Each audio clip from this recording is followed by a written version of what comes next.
Assalomu alaykum aziz obunachılar. Bu Ferro Pro Plus ostida kelgan yangi tovar. Hozirgi obzorimizda bizada 125 talik 180 picholkada ko'rsatib ketamiz. Oldingi disklarimiz bo'lgan, hozirgi disklarni Ferro Pro Plusda chiqyapti. Farqi nimada deb aytsalaringiz, taxtani ishlatayotganda sal qiyinroq, bo'g'ilib ketayotganini sezgan bo'lishlaringiz mumkin. Sizlarga ham ko'rsatib ketamiz. Qanchalik bu mustahkam va sifati yuqoriligini. 5 ta miq podrяд qoqib ko'rdik. Hozir buni endi poloska 3 ta ketma-ket kesib ko'ramiz. Silliq hammasini kesgan. Sakrashlar ham masalan urilib bo'lgandan keyin, temirga urilib bo'lgandan keyin o'zini diskida sakrash yoki vibratsiya hech qanaqasi bo'lmadi. Doskalarni o'zi kakreyka deb bo'lib qolganlarini baho o'zlaringiz ham berib ketasizlar. Ferro sifat ustuvorligi. Assalomu alaykum aziz obunachılar. Bugun sizlar bilan pilni disk taxta uchun tovarlarimiz bo'yicha obzor o'tib ketmoqchi edik. Xo'p, bizning mahsulotimizda yangi assortimentlar qo'shilgan. Bu Ferro Pro Plus ostida kelgan yangi tovarlarimiz. Pilni disk по дереву.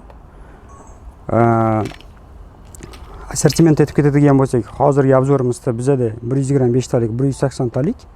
Endi praktik mana shu испытание o'tkazib ketmoqchi bo'lsak, 180 talikda picholkada ko'rsatib ketamiz. Ko'rsatib ketganimizda nimani ko'rsatib ketamiz? Biz hozir videodan oldin spesialni tayyorladik.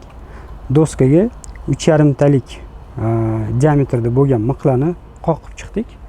O'shalarda ham kesib sizlarga o'zi sifati bo'yicha ko'rsatib ketamiz. Miq bo'lgan doskalarni ola oladimi, yo'qmi?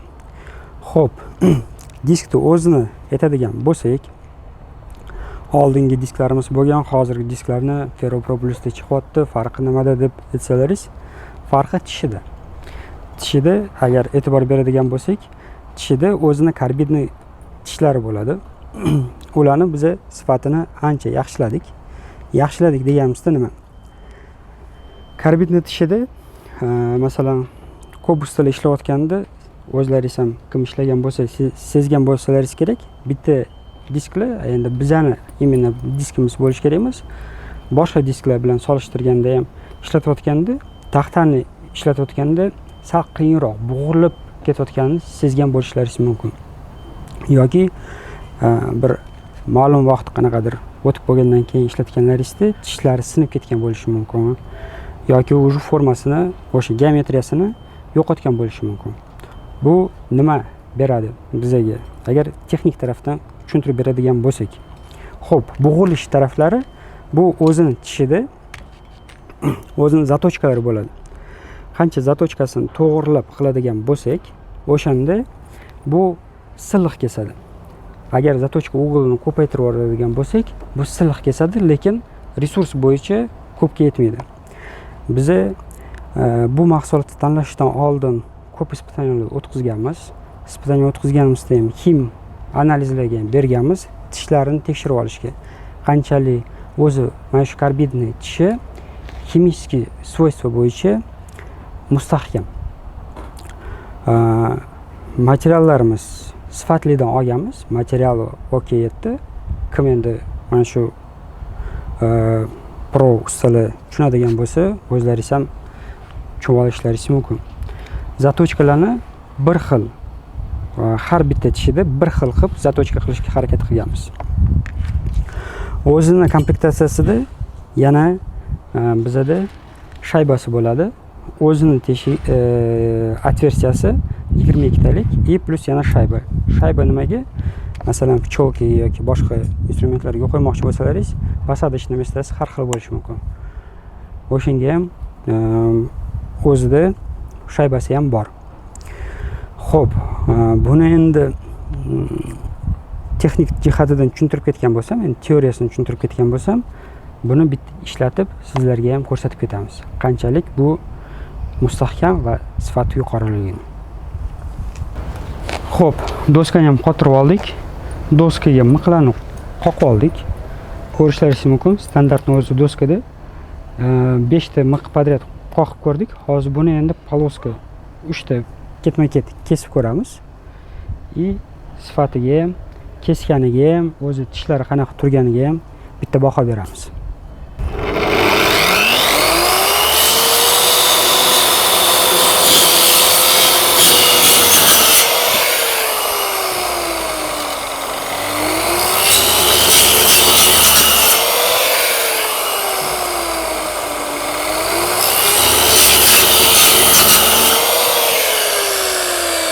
Xo'p, praktik испытание ham sizlarga ko'rsatib berdik. Ko'rganingizdek, silliq hammasini kesgan. Sakrashlar ham masalan urilib bo'lgandan keyin, temirga urilib bo'lgandan keyin o'zini diskida sakrash yoki vibratsiya hech qanaqasi bo'lmadi. Silliq hammasini kesdi. Tishlariga ham bitta e'tibor berib ketamiz. Tishlarini olib, hozir tishini bitta olamiz. Sizga krupniy planda bitta ko'rsatamiz. Tishini holatini o'zi. Masalan, agar miqni ham kesadigan bo'lsak, miq bo'lgan joylarida ham kesadigan bo'lsak, qanchalik tishlari saqlanganini. Kesib olgan doskalarni o'zi kakreyka deb bo'lib qolganlarini baho o'zlaringiz ham berib ketasizlar. Xo'p, picholkadan ham diskda oldik.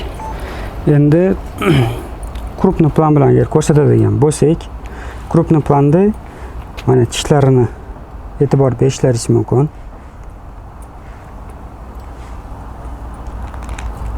Tishlarida ham zarari yo'q. Shu boshida turgandek turibdi. Xo'p, sizlarga bitta lifehack.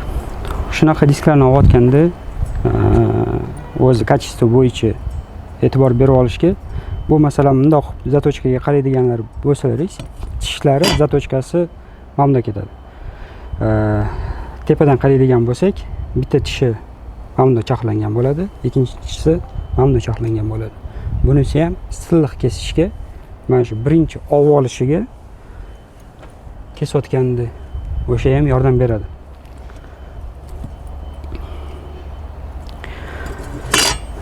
Sizlarga obzor manfaatli bo'ldi va yoqdi deb o'ylaymiz. Keyingi videolarimizni kutib qoling. Yana qiziqarli video olishga harakat qilamiz. Ferro, sifat ustuvorligi.